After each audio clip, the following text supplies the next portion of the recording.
ഒരു നിമിഷം നമുക്ക് കണ്ണുകളടച്ച് പ്രാർത്ഥിച്ചുകൊണ്ടിരിക്കാം. വചനത്തിന് ആമേൻ പറഞ്ഞ പരിശുദ്ധ അമ്മയുടെ മാധ്യസ്ഥം നമുക്ക് പ്രത്യേകമായിട്ട് യാചിക്കാം. കുരിശിലായിരിക്കുന്ന ഈശോയുടെ മുഖം നമുക്ക് ധ്യാനിക്കാം.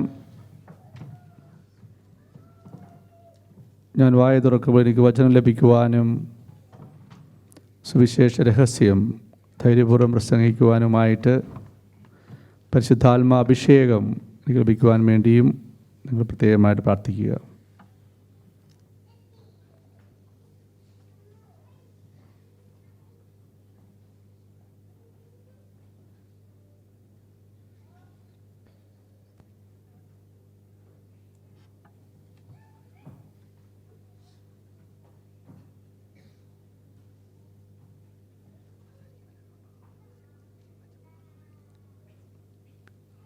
കുമ്പസാരിക്കാനായിട്ട് ആരെങ്കിലും ഉണ്ടോ എന്ന് കുമ്പസാരിപ്പിക്കുന്ന അച്ഛൻ ചോദിച്ചിട്ടുണ്ട്. കുമ്പസാരിക്കാൻ ആളില്ലെങ്കിൽ അച്ഛൻ പോകുന്നതായിരിക്കുമെന്ന്.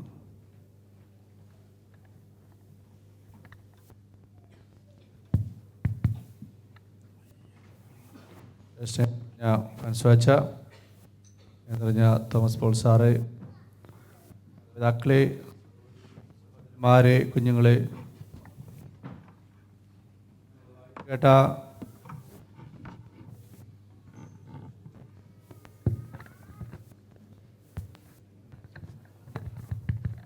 നമ്മൾ വായിച്ചു കേട്ട സുവിശേഷത്തിൽ എന്നെ ഏറെ ഓരോരുത്തർ പോയാൽ മതി കേട്ടോ, എല്ലാവരും കൂടെ പോകണ്ട. കുമ്പസാരിക്കുന്നതനുസരിച്ച് അവിടെ വിളിച്ചു പറഞ്ഞു കേട്ടോ, അവിടെ പോയി സൈഡ് മാറി നിന്നാൽ മതി അല്ലേ.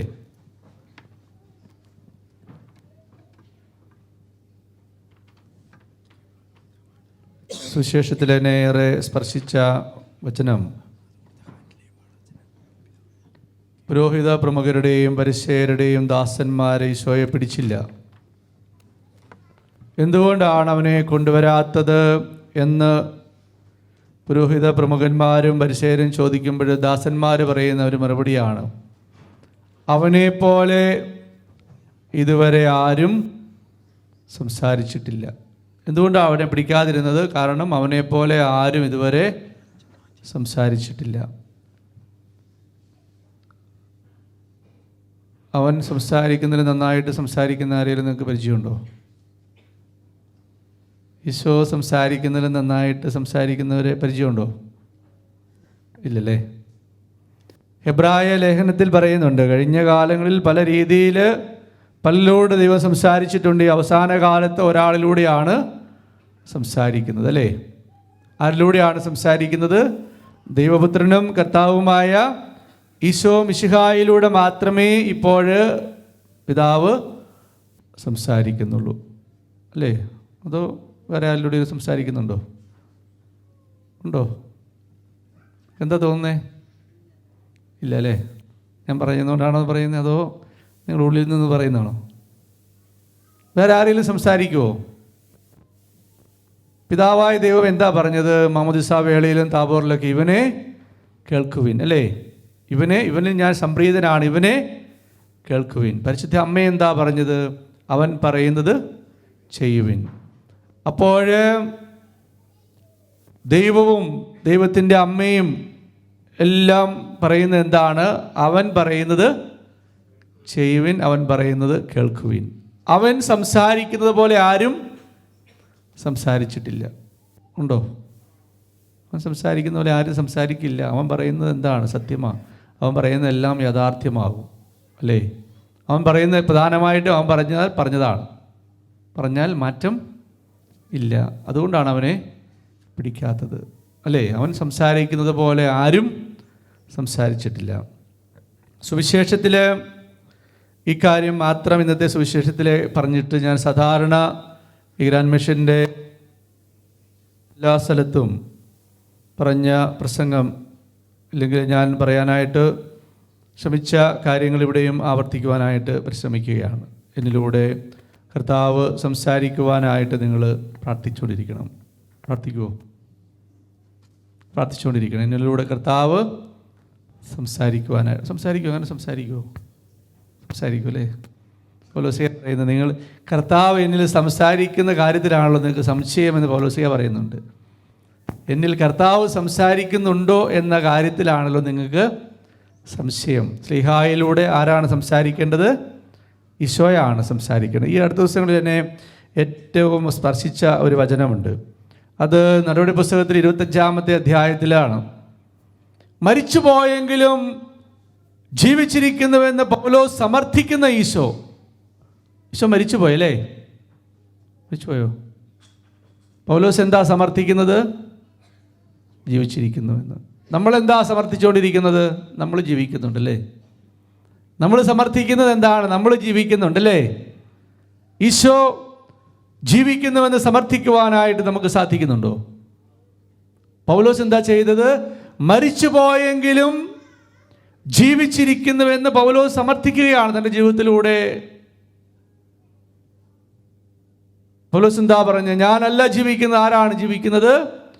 ഈശോ ജീവിക്കുന്നു. മിശിഹ എന്നിൽ ജീവിക്കുന്നു. മരിച്ചുപോയെങ്കിലും ജീവിച്ചിരിക്കുന്നുവെന്ന് പൗലോസ് സമർത്ഥിക്കുന്നു.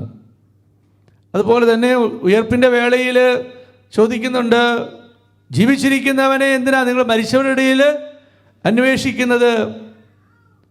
ജീവിച്ചിരിക്കുന്നവനെ എന്തിനാണ് നിങ്ങൾ മരിച്ചവരുടെ ഇടയിൽ അന്വേഷിക്കുന്നത്? നമ്മളെല്ലാവരും ഇവിടെ ഒന്നിച്ചു കൂടിയിരിക്കുന്നത് എന്തിനു വേണ്ടിയിട്ടാണ്? ആരുടെ നാമത്തിലാണ്? ഈശോയുടെ നാമത്തിലാണല്ലേ. 2000 വർഷമായിട്ട് ഇതിനൊന്നും കുറവുണ്ടായിട്ടില്ലല്ലേ, കൂടുന്നതേ ഉള്ളൂ അല്ലേ.